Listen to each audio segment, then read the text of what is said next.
Good evening, gentlemen, and welcome to the Week 9 recap.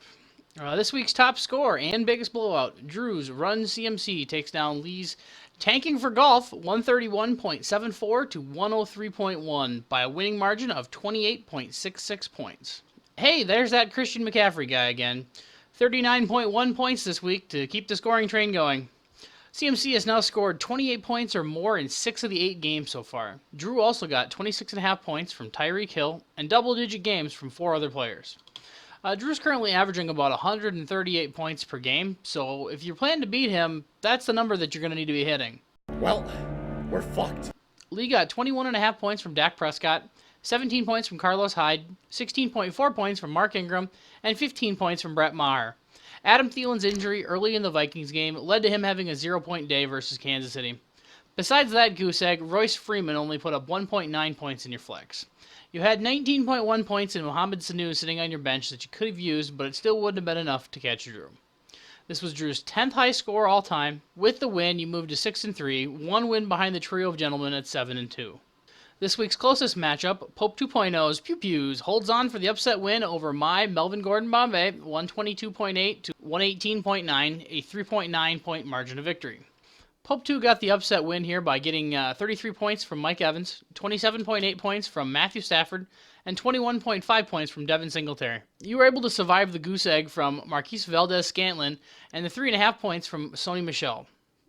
I was unable to chase you down despite being down by about 30 points going into Sunday Night Football. Lamar Jackson's 28.6 points against New England, plus the aforementioned points from Sony Michel, meant you picked up your second win of the year. I also got 24.4 points from Melvin Gordon in his best game of the year so far. I had my best team on the field as I was missing James Conner, Austin Hooper, Jared Goff, and T.Y. Hilton, all who were out this week either due to injuries or byes. Well, that sucks. In other matchups, the week's second biggest blowout came from Pope 1.0's To Deuce or Not to Deuce, beating up on Chris's hapless two men in a defense, 101.16 to 72.78, a winning margin of 28.38, narrowly missing out on that big blowout label by less than 0.3 of a point. Kenny Galladay led Pope 1.0 with 24.2 points, followed closely by Derrick Henry's 23.4 points.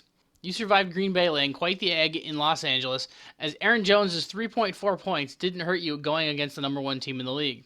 You managed to win while still underperforming by about 16 points, which would probably not get you a win most weeks. Fortunately for you, this wasn't most weeks. Chris made a solid effort, despite having insufficient players to field a full roster this week. Opting to roll out the dual threat of David Johnson and Alvin Kamara would terrify teams most week. However, when one is on a bye and the other is currently injured, it's a little less concerning. Still, Russell Wilson made an attempt to carry the team to victory anyways, putting up 42.22 points and 58% of the team's total this week. That performance ensured you stayed out of the league's record book for the all-time lowest score, which I was somewhat watching to see if you were going to threaten it, rolling out a roster featuring 2 zeros from the running back position this week. These two teams remain number 1 and number 2 overall in terms of standings, now sharing a record of 7-2, with Chris maintaining a healthy 53-point lead in terms of total points scored.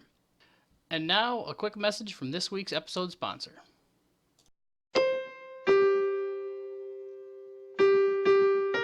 When I played hockey, I was a total hotshot.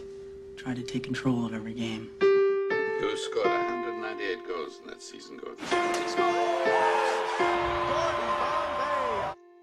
What if I told you he wasn't the greatest? See you on the ice, Bombay. That a country would fail to protect its greatest natural resource. That sometimes it is a matter of life and death. Remember, it was Hans that taught us to fly. That no one can outrun the truth. And I will collect damages. I will win. What if I told you that you could heal all wounds? That the man no one could stop tragically was. ESPN's critically acclaimed 30 for 30, presented by Levi's, Tuesday at 8 p.m. Joining the 7-2 party at the top of the standings, Nick's Hootie and the T-Blowfish knocked off Brandon's blown call 130.7 to 104.3. Nick took advantage of Russell Wilson's big game, getting 37.3 points from Tyler Lockett to lead his team in scoring. You got 23 points from Ryan Tannehill, who threw for 330 yards against Carolina. That makes me feel a lot better about Green Bay playing Carolina's defense this upcoming weekend. You also got 18 points from Harrison Butker, 16.1 points from Le'Veon Bell, and 10.3 points from Michael Gallup. You could have taken the high score from Drew had you gotten another catch from Gallup for 5 yards, or had you gotten Kenyon Drake in his 29.2 point game in over any of your running backs or your flex players.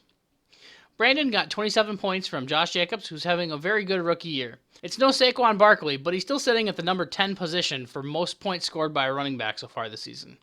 You could have netted a few more total points by getting DJ Moore in for Robbie Anderson, or if Adam Vinatieri didn't suddenly remember he was 46 freaking years old. He's been here so many times before. A chance to win it. Not even close. Oh, my God, he pulls it. What did he do last night? He must have went out and got zapped. Rudolph the Red-Nosed Reindeer is happy. Brissett's unhappy. And the Pittsburgh Steelers are going to win this one. And our producer, Peter, is whispering in my ear saying it might not have been Vinatieri's fault. Let's take a look at the replay. Oh, my goodness. Finkel is Einhorn. Einhorn is Finkel. Always laces out. And that is a shame because you practice this so many times. And for number 8 to plain and simply just fuck this one up, not a good thing.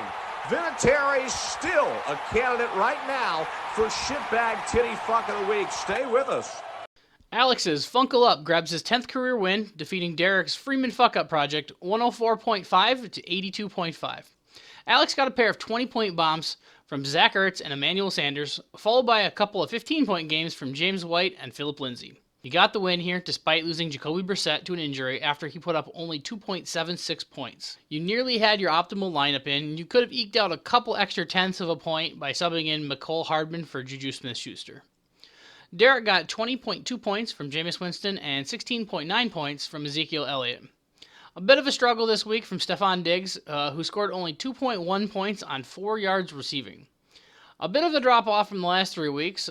He had 167 yards, 143 yards, and 143 yards the last 3 weeks. You could have picked up an extra 5 points by getting Miles Sanders in, but you appear to have been in bye-week hell with 4 of your 5 active bench spots being taken by players on byes. And finally, Josh's Please Not Last Again defeats Jason's I Was Saying Boo Earns 120 to 99.5.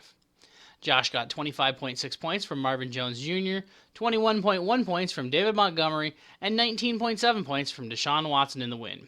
You had a trio of 5-point games from Alshon Jeffrey, Mason Crosby, and Jacksonville's defense, but everyone else got up in the double digits for you this week. Jason had a very balanced attack, but no monster games in the starting lineup to get you into a winning position. You had between 17 and 11 points from 6 players, led by George Kittle. The real glaring weak spot was the 1.1 points that Allen Robinson put up for you at the wide receiver position.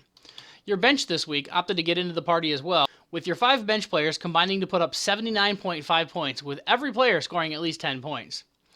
Getting rid of Robinson for Curtis Samuel gets you another 13 points, and swapping Damian Williams for Saquon is another 10, which would have been enough for the win. But I don't think there were too many fantasy owners this week out there benching Saquon for Damian Williams. Heck, Williams only had 125 yards total, despite having a 91-yard run on the day.